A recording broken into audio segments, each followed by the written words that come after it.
So one night, I decided to watch a movie with my mom, and we ended up watching The White Buffalo.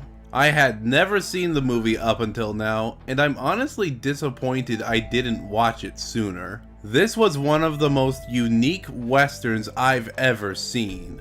But before I get into why, let's talk about the story. The movie follows Wild Bill Hickok, a man who is not too well respected by many, who has been plagued by dreams of a monstrous white bison. Determined to free himself of this waking nightmare, he and another man head out into the wilderness to find it.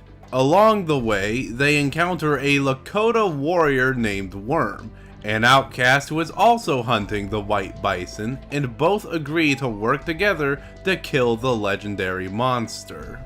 I really do like the story of both Hickok and Worm, and how they become brothers in spirits due to both being societal outcasts. And the twist at the end was pretty neat as well. And I think doing what is essentially Moby Dick in the Old West makes for a unique interpretation of the story. And I really like how it uses the landscape to create an eerie atmosphere, to make you think whether or not danger may be lurking around at every turn. And yes, like any good western, the gunfights are superb, focusing more on building up tension more so than fast-paced action. And this combination of stories and genres ultimately lends itself to themes of obsession and spiritual guilt, which I find really captivating.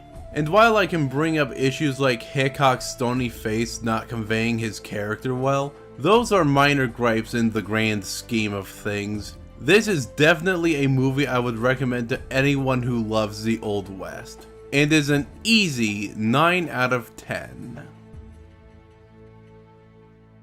I'd like to give a huge shout out to Undead Sonic 89 for his courteous $30 pledge on Patreon. Through his support, both this channel and my second one can keep making bigger and better projects. Thank you tremendously for your support.